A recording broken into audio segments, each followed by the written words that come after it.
एक अति सुंदर महिला ने विमान में प्रवेश किया और अपनी सीट की तलाश में नजरें घुमाई।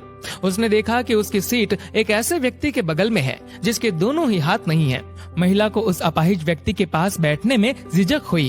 उस सुंदर महिला ने एयर होस्टेस से बोला, मैं इस सीट पर सुविधा पूर्वक यात्रा नहीं कर पाऊंगी क्योंकि साथ की सीट पर जो व्यक्ति बैठा हुआ है उसके दोनों हाथ नहीं है।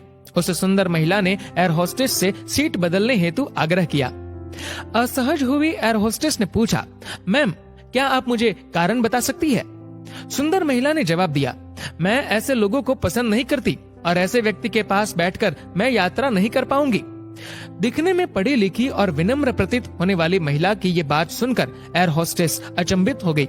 महिला ने एक बार फिर एयर होस्टेस से जोर देकर कहा कि मैं उस सीट पर नहीं बैठ सकती, अतः मुझे कोई दूसरी सीट दे दी जाए।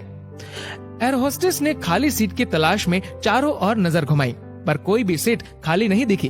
एयर होस्टेस ने महिला से कहा कि मैडम, इस इकोनॉमी क्लास में कोई सीट खाली नहीं है, किंतु यात्रियों की सुविधा का ध्यान रखना हमारा दायित्व है, अतः मैं विमान के कप्तान से बात करती हूँ, कृपया तब तक थोड़ा धैर्य रखें। ऐसा कहकर एयर होस्टेस कप्तान से बात करने चली गई और उसने जाकर पूरी बात कप्तान को बताई। कुछ समय बाद वो लौटी और उसने महिला से कहा, मैडम आपको जो असुविधा हुई उसके लिए हमें बहुत खेद है।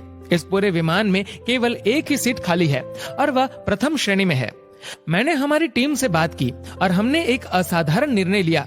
एक यात्री को इकोनॉमी क्लास से प्रथम श्रेणी में भेजने का कार्य हमारी कंपनी के इतिहास में पहली बार हो रहा है। सुंदर महिला अत्यंत प्रसन्न हो गई, किंतु इससे पहले कि वह अपनी प्रतिक्रिया व्यक्त करती और एक शब्द भी बोल पाती, एयर होस्टेस उस अपाहिज और दोनों हाथ विहीन व्यक्ति की ओर बढ़ गई और विनम्रता पूर्वक उनसे पूछा, सर क्या आप प्रथम श्रेणी में जा सकेंगे? क्योंकि हम नहीं चाहते कि आप एक अशिष्ट यात्री के साथ यात्रा करके परेशान हो। ये बात सुनकर सभी यात्रियों ने ताली बजाकर इस निर्णय का स्वागत किया। वह अति सुंदर दिखने वाली महिला तो अब शर्म से नजरें ही नहीं उठा पा रही थी।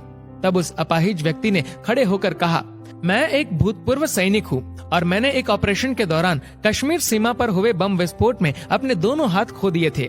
सबसे पहले जब मैंने इन देवी जी की चर्चा सुनी तब मैं सोच रहा था कि मैंने भी किन लोगों की सुरक्षा के लिए अपनी जान जोखिम में डाली और अपने हाथ खोए, लेकिन जब आप सभी की प्रतिक्रिया देखी तो अब अपने आप पर गर्व महसूस हो रहा है कि मैंने अपने देश और देशवासियों की खातिर अपने दोनों हाथ खोए। और इतना कहकर वह प्रथम श्रेणी में चले गए।